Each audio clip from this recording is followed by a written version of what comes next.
Hey guys, I got a new book. Yes, I illustrated this big boy and now it's done and it's here in my hands finally. Today I want to show you the illustrations of this guy and tell you a little bit about the story in it. So let's go for the making of this book.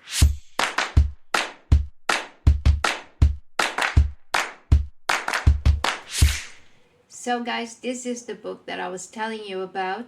It was written by Carlos Alberto Silva, which is a Portuguese writer, and is awesome. And this, A Revolta dos Lusecos, it's about a very important moment in Portuguese history, which was a revolution that happened here on the 25th of April of 1974, and with which we gained more freedom and to live peacefully. And this year, it's his 5th anniversary. So there are commemorations all over the schools. So this is a quite useful book for this year, especially at schools. And Carlos invited me to illustrate it, and I felt so honored that I couldn't refuse. It's really an important subject that I don't want to be forgotten. So it's very important to tell children what happened 50 years ago. I wasn't even born at the time, so I didn't live before the revolution. So I feel like it is my job, as much as of the old grown-ups that lived before the revolution, to pass this information on to the next generations. So this is about it. In fact, I think I got a video on this channel where I talk a little bit about this revolution. I made it a theme for my bullet journal 1 month, so if you want to, please check it out. And this video will be a continuation of my previous video. If you haven't seen it, please go take a look as well, because in that video I showed you how I made my collage papers, because all my illustrations in this one are made with collages.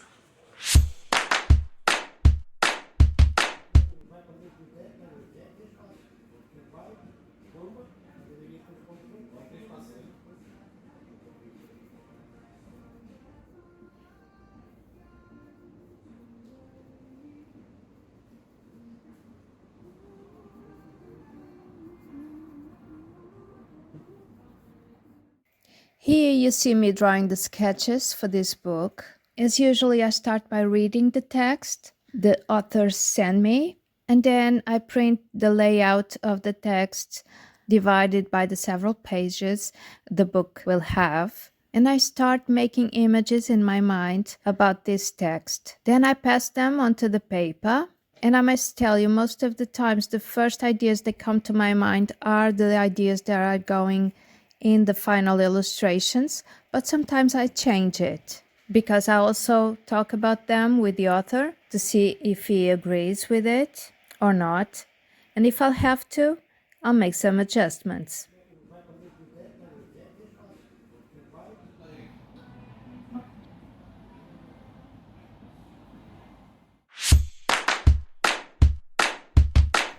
And here I'm gonna make my backgrounds, as you saw in my previous video.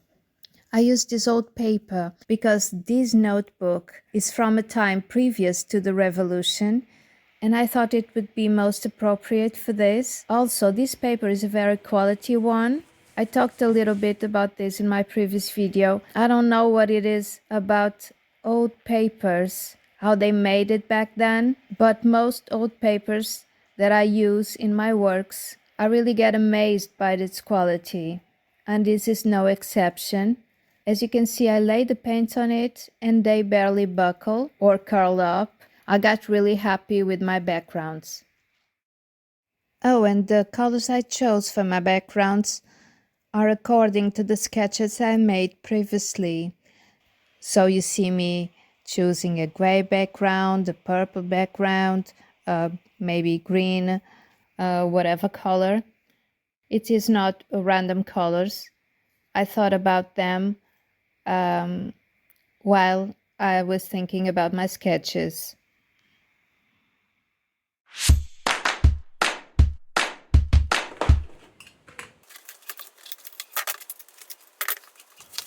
In here I got all my originals for these illustrations, so I want to share them with you and show you how they got printed in the actual book.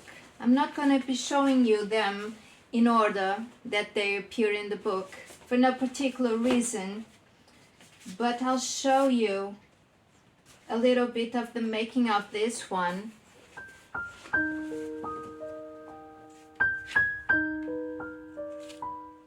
I started by looking at the figures I had cut from my collage papers and laid them on my background to see where I wanted them. Of course, in my sketches I had already decided where they were going, but I shifted some of them a little bit to one side or another to make it look better. Then when I was sure of the position they were going in, I glued them onto my background.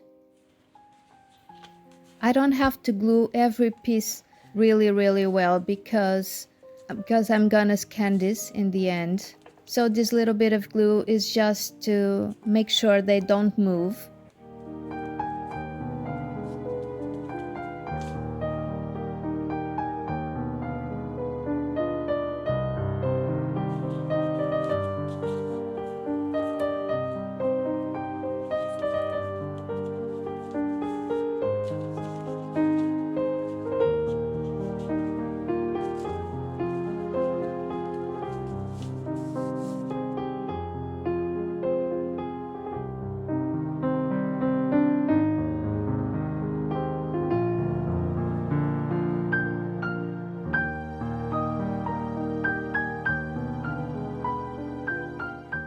I polished a little bit some of the figures because at first I went for a rustic look to it, and then I thought it was a little bit too much, so I wanted to polish them a little bit with the scissors to make the shape smoother.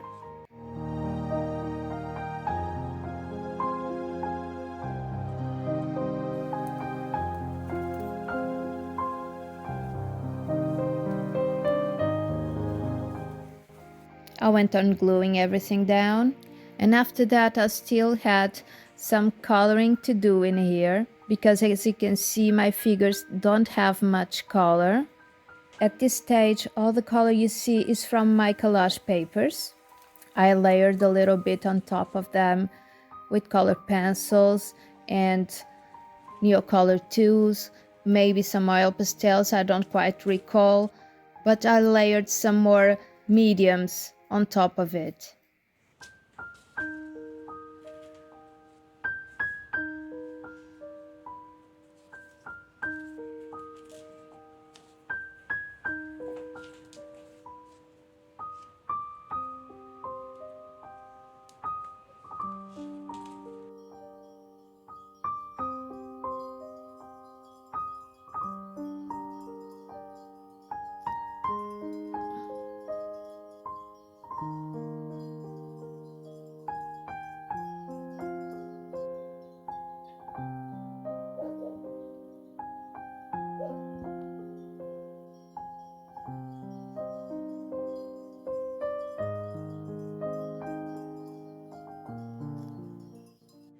Which in the book it's quite similar because our editor, our printer, did an excellent job.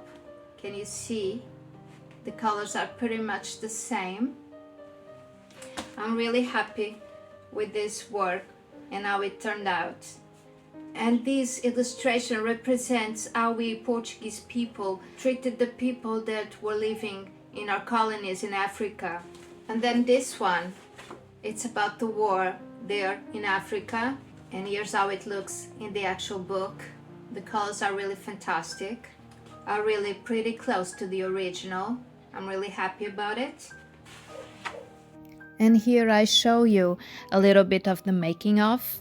I had my collage papers, I grabbed my X-Acto knife and start cutting the shapes.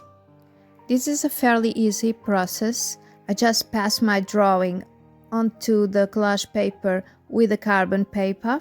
I show you that process on those 4 videos about how to illustrate a children's book, because in that one I use this same technique.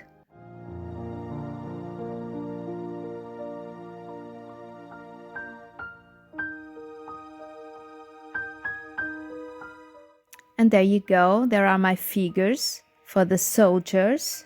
They're still lacking some colors that I'm gonna layer over them, as in the previous illustration.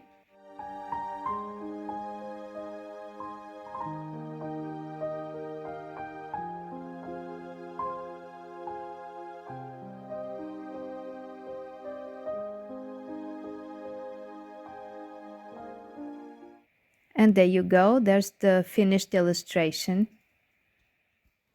And I've got this really fun illustration that I love doing, which is about the way of living here in Portugal before the revolution.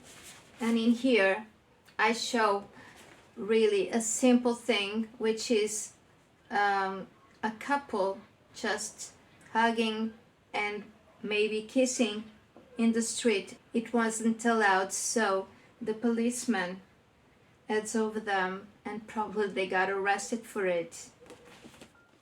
There's some footage of the process I drew on top of my collage papers. Here is me started drawing those tiles, those blue tiles. They are so common in old buildings in Portugal because we have a huge tradition on blue tiles and they're quite lovely.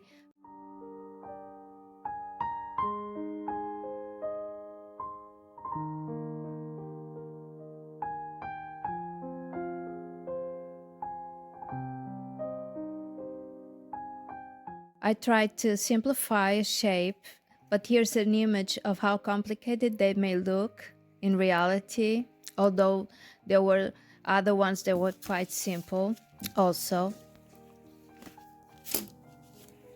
And in this case, I cut my policeman straight from the sketch onto a crafts paper.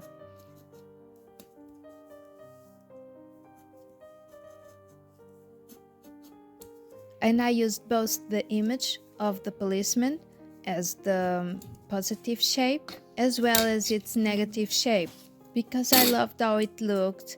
I didn't do that in any other illustrations, just for this one, but I think it was good also to reinforce how the police was kind of omnipresent at the time. People weren't free to do simple things in the street. It was almost like people was being watched all the time to see if they did anything against the rules. And that was what I meant to show when I added the negative shape of the policeman as a shadow, you know. Maybe you can see him, but he might be there. So you better be careful, you know, that kind of idea. This is the finished illustration. And here's how it looks in the actual book. It's a little bit darker, a little bit more contrasted, but I don't really mind. I think it looks good also. Then I'll show you the first 2 pages of the book, which is kind of the introduction to the story. Here's just a little bit of me drawing the poor houses on my collage paper that I glued on top of the background.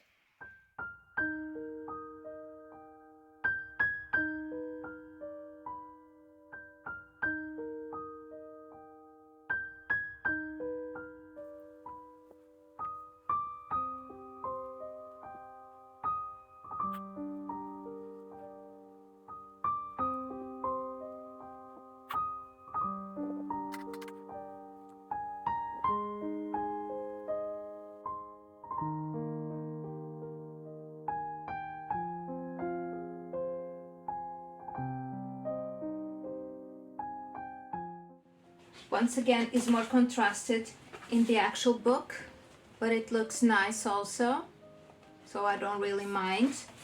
And the second one, which once again was about the way of living then, how was school and how was the work for the people. I'm absolutely in love with these trees, with these textures, with these colors of my collage papers. Look at it, ain't it just yummy? I love these details. I simplified my shapes because right now I'm really in love with just shape and color. and not many details, drawing loose. That's my pursuit at the moment.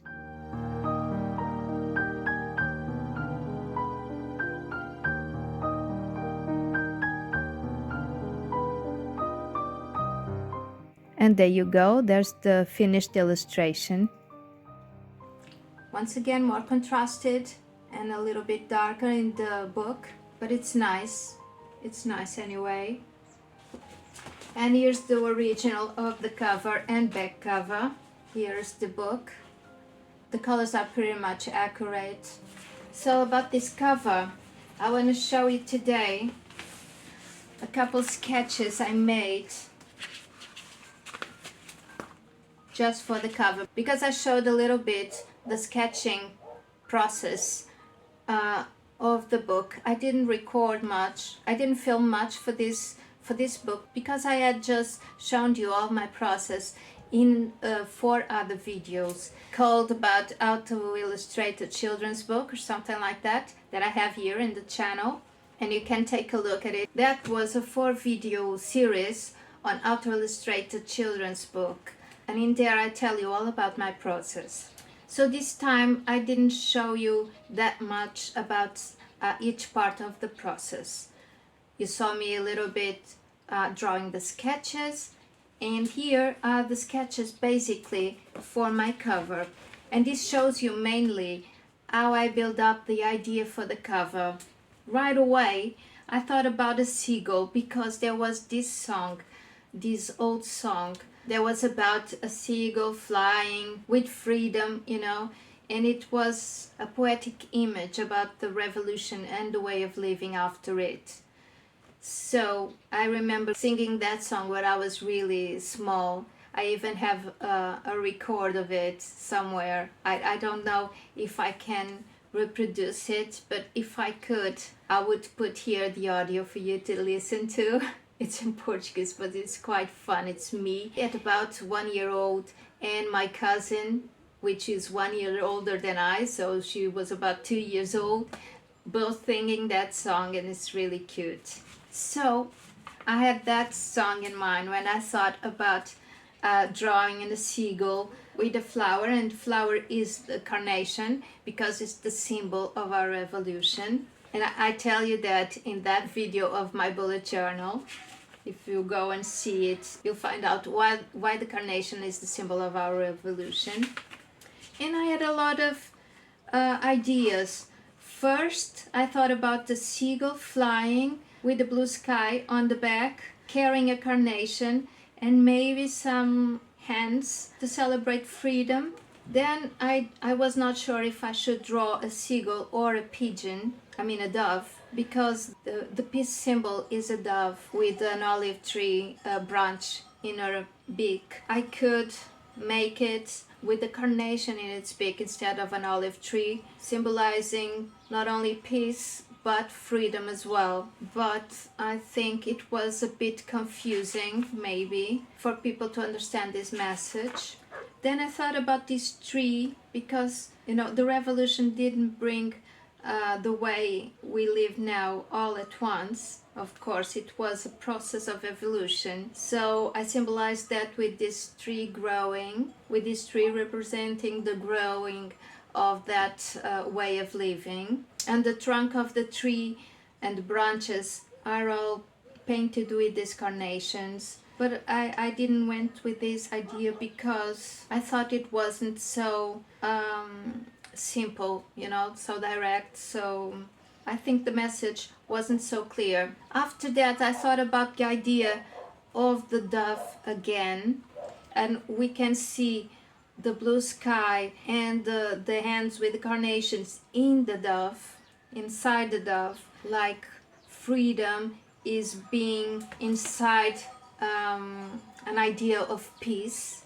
But then again, I think it was a bit confusing. So I worked a little bit more on this idea, but this time only with the seagull and the hands with the carnations. I wasn't sure, so I just drew some seagulls from reference photos that I just googled, just to see a little bit how seagull resembles and how I could simplify its shape so that anyone who looked at it could understand that it was a seagull, not a dove. But at the same time, I didn't want too realistic forms because my illustrations all throughout the book weren't too realistic. I don't know if I drew any more seagulls. Yeah, no.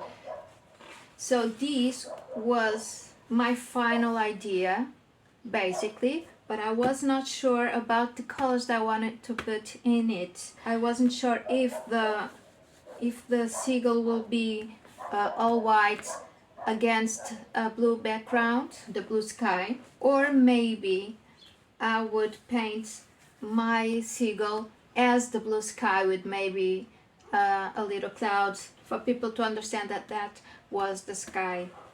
So I gave it a little bit of thought, and I finally went with a blue seagull resembling the sky, carrying the carnation on its beak, and a lot of hands representing the people happy because freedom has won the revolution. For the background, I went with this pale yellow, just kind of a neutral but at the same time really appealing color to make some contrast. As you might notice, these have all the basic colors, you know, yellow, blue and red, which I think it's really appealing when you get the book on a library or a bookstore. Really, these colors call out to you and caught your eye, you know, so you can notice it really quickly. At least that was my idea for choosing these colors. And also, of course, they have all to do with the story. Maybe just missing the green from the military uniforms, but basically the red from the carnations, the blue from the sky, and the yellow, well, is always a pretty neutral background. And in here I show you a little bit of my process. So I started by collaging some carnations I cut from magazines, then went over them with the yellow Neocolor tool, which I will mix with acrylic white paint in just a minute.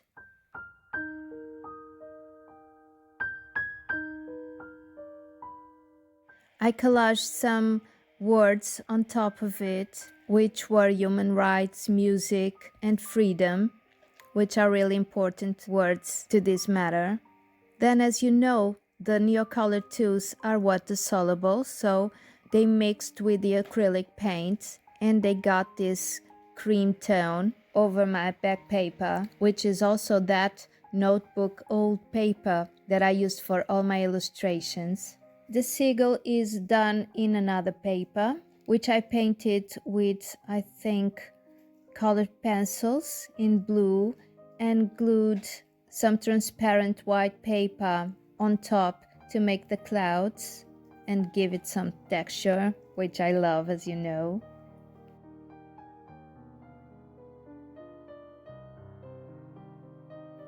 And here's the finished piece.